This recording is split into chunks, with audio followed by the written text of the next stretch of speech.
So ఈరోజు మనం Bible గ్రంథం నుండి తూర్పు దేశపు జ్ఞానులకు సంబంధించి కొన్ని ముఖ్యమైనటువంటి విషయాలు చూడబోతా ఉన్నాం. అందులో భాగంగా మత్తయి సువార్త 2వ అధ్యాయంలో చాలా క్లియర్గా వీళ్ళకి సంబంధించినటువంటి విషయాలన్నీ కూడా మనకు కనిపిస్తాయి. సో ఒకసారి మనం చూసినట్లయితే యేసు ప్రభు పుట్టిన తర్వాత జరిగిన సంఘటన ఇది. యేసు ప్రభు పుట్టినరోజు రాత్రి దేవదూతలు గొర్రెల కాపర్లకు చెప్పినప్పుడు గొర్రెల కాపర్లు వెళ్ళి యేసు ప్రభుని చూశారు, అయిపోయింది. ఆ తర్వాత వాళ్ళు ఇంటికి వెళ్ళిపోయారు. అయితే జ్ఞానులు ఎప్పుడు వచ్చారంటే టెక్స్ టైం అనమాట. చాలా టైం గడిచిపోయింది, ఎంతో కాలం గడిచిపోయింది. అట్లీస్ట్ అది 1 సంవత్సరం పైనే గడిచి ఉండొచ్చు అనేది ఒక అంచనా అనమాట, చాలా కాలానికి. అయితే వాళ్ళు ఎవరు ఏంటి ఎలా వచ్చారనే విషయాలు మనం చూస్తే మత్తయి 2లో రాజైన హేరోదు దినముల్లో యూదా దేశం బెత్లెహేములో యేసు పుట్టిన పిమ్మట అంటే తర్వాత జరిగిన సంఘటన ఇది. తూర్పు దేశపు జ్ఞానులు వాళ్ళ పేర్లు ఏంటి, వాళ్ళు ఎక్కడ ఏంటి అనే వివరాలు బైబిల్లో ఇవ్వబడలేదు. దాని గురించి మన చర్చలు కూడా అనవసరం. ఎంతమంది, ఏ ఊరు, ఇవన్నీ మనకు అనవసరం. బైబిల్లో కొన్ని విషయాల మీద క్లారిటీ లేనప్పుడు మనం వాటి గురించి తవ్వకూడదు. అది ఏ విషయమైనా. వాళ్ళు వచ్చారు అనేది నిజం. వాళ్ళు ఏం చేశారంటే యెరూషలేముకు వచ్చారు. యెరూషలేముకు వచ్చి ఏం చేశాడంటే, యూదులకు రాజుగా పుట్టినవాడు ఎక్కడున్నాడు, మేము ఆయన నక్షత్రాన్ని చూసి ఆయన్ని పూజించడానికి వచ్చాము అని హేరోదుని అడిగారు. ఇది విషయం. హేరోదుని అడిగారు. విషయము వీళ్ళని నక్షత్రం నడిపిస్తూ వచ్చింది. ఆకాశంలో నక్షత్రం చూశారు, ఆ నక్షత్రాన్ని బట్టి అలా వచ్చారు.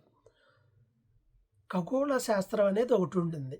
ఈ ఖగోళ శాస్త్ర ప్రకారం నక్షత్రాన్ని బట్టి మనిషి జీవితాన్ని వీళ్ళు అంచనా వేస్తారు. అందులో భాగంగా యూదులకు రాజు పుట్టాడు అని వీళ్ళు గ్రహించారు. వీళ్ళు గ్రహించి ఆయన్ని వెతుక్కుంటూ వచ్చారు. ఎందుకు వచ్చారు వెతుక్కుంటూ అంటే, ఆయనని ఆరాధించడానికి లేదా ఆయన్ని పూజించడానికి. పూజించడం అంటే వర్షిప్ చేయడానికి. ఇంగ్లీష్లో వర్షిప్ అని ఉంటుంది. ఆయన్ని వర్షిప్ చేయడానికి, ఆరాధించడానికి, పూజించడానికి మేము వచ్చాము అని అంటారు.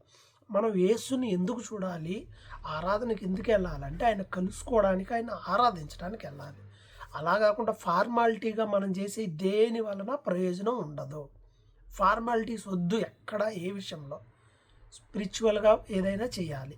సో ఇక్కడ ఆయన ఆరాధించాలన్న ఉద్దేశంతో వీళ్ళు వచ్చి ఎక్కడికి వెళ్ళారు అని అంటే హేరోదు దగ్గరికి వెళ్ళారు.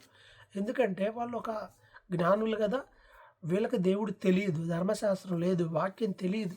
కాబట్టి ఆ దేశానికి రాగానే ఆ దేశంలో రాజా అంతఃపురంలో ఉంటాడులే అని అనుకొని సహజమైన జ్ఞానాన్ని ఉపయోగించారు, అంతే తప్ప వీళ్ళు తప్పే లేదు. కానీ నక్షత్రం వల్ల నడిపిస్తూ వచ్చింది. వాళ్ళు సొంత జ్ఞానం ఉపయోగించి అంతఃపురంలోకి వెళ్ళాడు. రాజు ఏడబుడతాడు, సహజంగా రాజు కుటుంబంలోనే పుడతాడు కదా అని అనుకున్నారు. అందువల్ల వాళ్ళకి మిస్టేక్ అయిపోయింది. సో మనం నేర్చుకోవాల్సిన పాఠం ఏంటంటే, దైవభక్తి విషయంలో ఎప్పుడు మన సొంత నాలెడ్జ్ ఉపయోగించవద్దు, నీ స్వబుద్ధిని ఆధారం చేసుకోవద్దు అని ఉంటుంది బైబిల్లో. మన సొంత నాలెడ్జ్ వద్దు. మనకు కావాల్సింది ఏంటి, మన సొంత నాలెడ్జ్ కాదు. మనము ఆత్మ సంబంధమైనటువంటి లేదా దైవిక సంబంధమైనటువంటి దానికి ప్రయారిటీస్ ఇవ్వాలి. మన సొంత నాలెడ్జ్తో ఏం చేయకూడదు. పాత నిబంధనలు అలా సొంత నాలెడ్జ్తో చేసి నష్టపోయిన వాళ్ళు చాలామంది ఉన్నారు.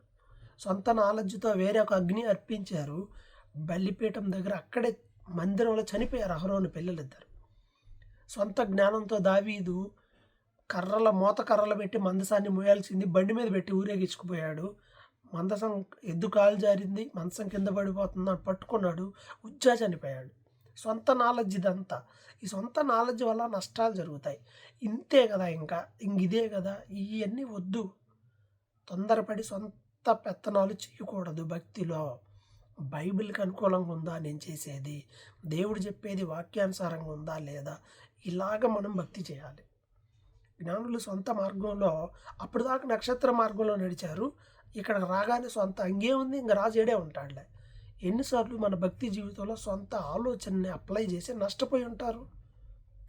నేనైనా అంతే. సొంతగా మనం ఏం చేసినా దాని పర్యవసానం ఏంటయ్యా అంటే నష్టం. కాబట్టి సొంత ఆలోచనలు విడిచిపెట్టి భక్తి చేయాలి. అయితే ఈ విషయం తెలియగానే హేరోదు అందరు కలవరపడిపోయారు, రాజా మా ఇంట్లో ఏడా అని. హేరోదు గురించి చెప్తున్నా, అతడు చాలా క్రూరుడు. తర్వాత తన పిల్లలు తిరుగుబాటు చేసి మరలా రాజు అవుతారేమోనని పిల్లలను కూడా చంపేసిన గనుడేడు. మూర్ఖుడు, క్రూరుడు. కాబట్టి ఇతను ఇదేంటి ఎక్కడ పుట్టాడా, మన ఇంట్లో లేడు కదా అని ఆలోచన చేసి ఏం చేశాడు అంటే కలవరపడిపోయారంట. అందరూ కలవరపడిపోయారు. కలవరపడిపోయినప్పుడు ఏం చేశాడంటే ప్రధాన యాజకుల్ని, శాస్త్రులందరినీ పిలిపించి అడిగాడు, క్రీస్తు పుడతాడా, పుడితే ఎక్కడ పుడతాడు ఏంటి అంటే, అప్పుడు వాళ్ళ ధర్మశాస్త్రాన్ని ఎరిగిన వారు కాబట్టి వాళ్ళు కొన్ని లేఖనాలు చెప్పారు. ఏంటి, సంఖ్యాకాండం 24:17 బిలాము కాలంలో నక్షత్రం యాకోబులో ఉదయించును అని ఉంది.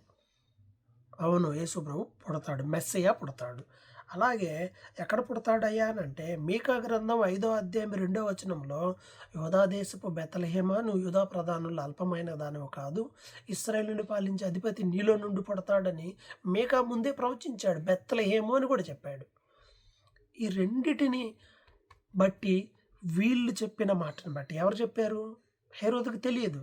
కానీ అతను ఒక మంచి పని చేశాడు. అదేంటంటే ధర్మశాస్త్రాన్ని ఎరిగిన వాళ్ళ దగ్గర నుండి తెలుసుకున్నాడు. నీకు తెలియనప్పుడు వాక్యం తెలిసిన సేవకుల దగ్గర నుండి గైడెన్స్ తీసుకో. అందుకే మలాకీ గ్రంథం 2:7 ఏం చెప్తుంది, యాజకులు సైన్యములకు అధిపతియగు యెహోవా దూతలు జనులు వారి నోట ధర్మశాస్త్రం నేర్చుకొందురు. చెప్పేవాళ్ళు కూడా జ్ఞానంగా చెప్పాలి, సొంత ఆలోచనలు చెప్పకూడదు, అది ప్రమాదం.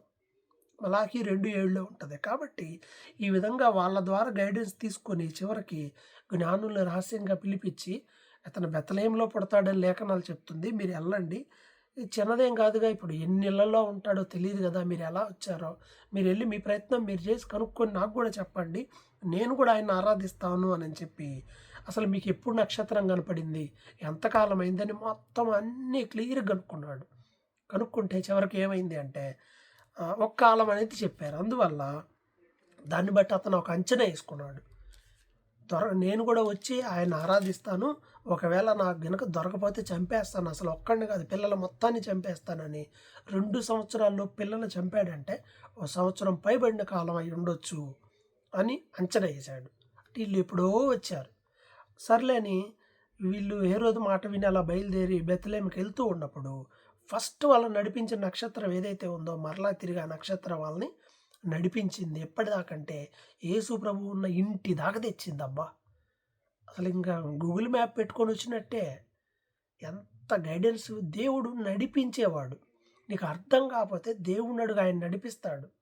నేను నిన్ను నడిపిస్తాననే మాట ఎన్నో వాగ్దానాల్లో ఉంది. నీకు దారి అర్థం కాకపోతే సొంత దారిలో వెళ్ళి నష్టపోయి ఉంటే ప్రభు దగ్గరికి వెళ్ళి, ప్రభువా మార్గము నేనే అని చెప్పావు కదా, మార్గమై ఉన్న దేవుడు నాకు మార్గం చూపించయ్యా, నువ్వే మార్గం అని అడగాలి. దావీదు అడుగుతాడు, ప్రభువా నీ మార్గం నాకు స్పష్టంగా కనపరచు, నన్ను సొంత మార్గంలో నడవనివద్దు అని. అతనికి అడివంతా తెలుసు, కానీ సేఫ్ ప్లేస్ అనేది దేవుని చేతిలో ఉంటుంది. కాబట్టి దేవుని యొక్క సన్నిధి కొరకు, దేవుని చిత్తానుసరమైన మార్గం కొరకు ప్రార్థించాడు. దేవుడు ఆయన్ని అందుకే ఇటెళ్ళు అటెళ్ళు నడిపించాడు, సక్సెస్ అయ్యాడు. దేవుడు నడిపిస్తే సక్సెస్ అవుతాం, దేవుడు నడిపిస్తే మనం గమ్యాన్ని చేరుకుంటాం. చివరికి వీళ్ళు దేవుని మార్గంలో, నక్షత్రం నడిచిన మార్గంలో వీళ్ళు నడవడం వల్ల యేసు ప్రభువుని చూడగలిగారు. మన లైఫ్లో మనం గమ్యం చేరాలంటే నువ్వు నడవాలి. తార చూపిన మార్గంలో వాళ్ళు నడిచినట్టుగా, నక్షత్ర మార్గంలో నడిచినట్లుగా బైబిల్ మనకి దిక్సూచి, వాక్యం మనకు దిక్సూచి, దేవుని సేవకులు చెప్పే మాటలు మనకు దిక్సూచి, అవి నడిస్తే నువ్వు గమ్యం చేరతావు.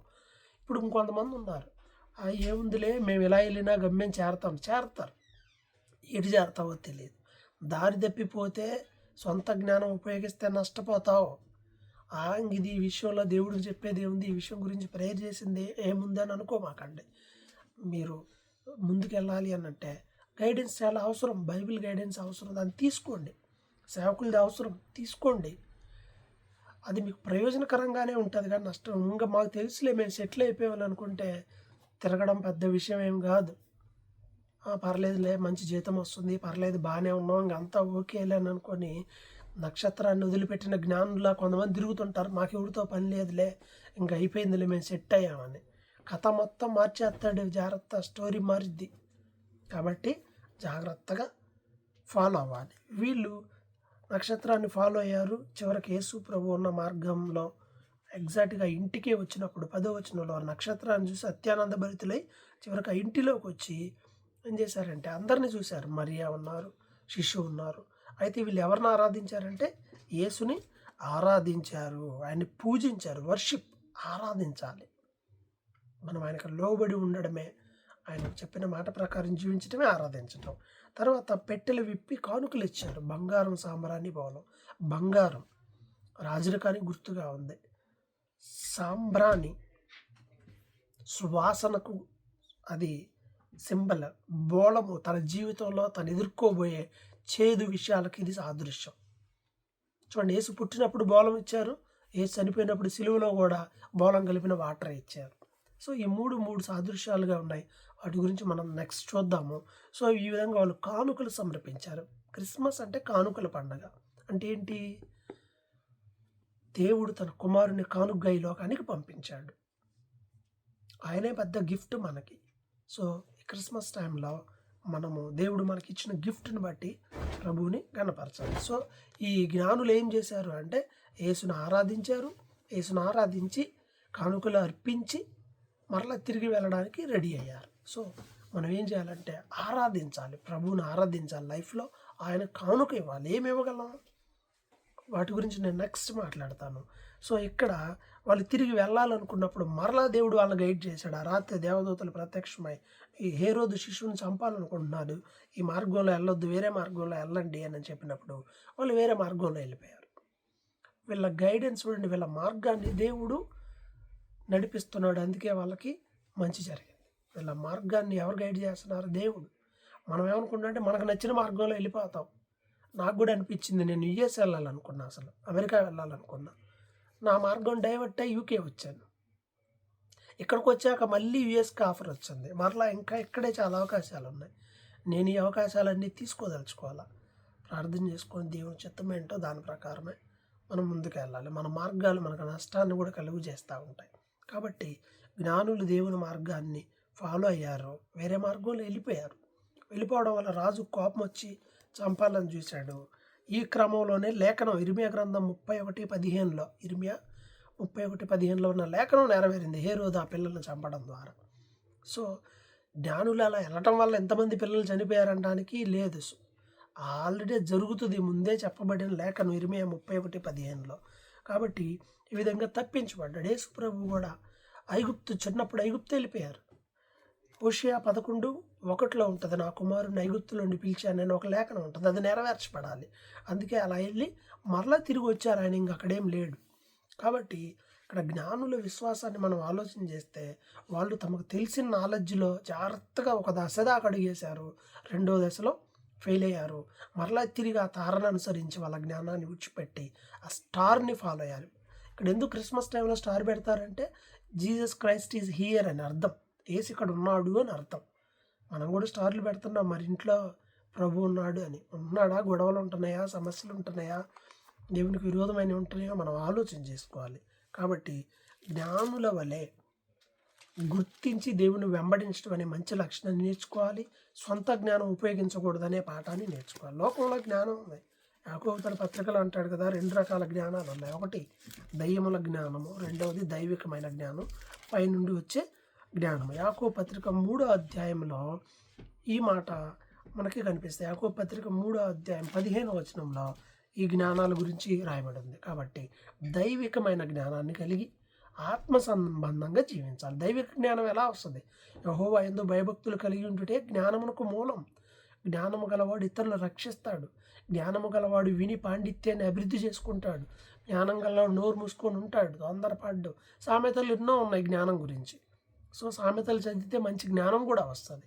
కాబట్టి ప్రియమైన వాళ్ళారా, జ్ఞానులు చక్కగా వాళ్ళకి తెలిసిన దాని ప్రకారం నడిచారు. స్టార్ నడిచారు. మధ్యలో డైవర్ట్ అయినా మరలా తిరిగి స్టార్ మార్గంలో నడిచి సక్సెస్ అయ్యారు. మనం కూడా మన జీవితంలో సొంత మార్గాల్లో ఫెయిల్ అయిపోయి ఉంటే మరలా సరి చేసుకొని ప్రభు దగ్గరకు వచ్చినట్లయితే ప్రభు క్షమించి సత్య మార్గంలో మనల్ని నడిపిస్తాడు. జ్ఞానులు నడిపించిన దేవుడు మార్గమై ఉన్న దేవుడు. దావీదుకి మార్గం చూపాడు, యోసేపుకి మార్గం చూపాడు, భక్తులకు మార్గం చూపాడు. నీకు మార్గం అర్థం కాకపోతే ప్రభువుని అడుగు, ప్రభు నీకు మార్గాన్ని చూపిస్తాడు. సత్య మార్గాన్ని చూపించి ఆ మార్గంలో మనల్ని నడిపిస్తాడు. దేవుడి వాక్యాన్ని దీవించునుగాక. ఆమెన్.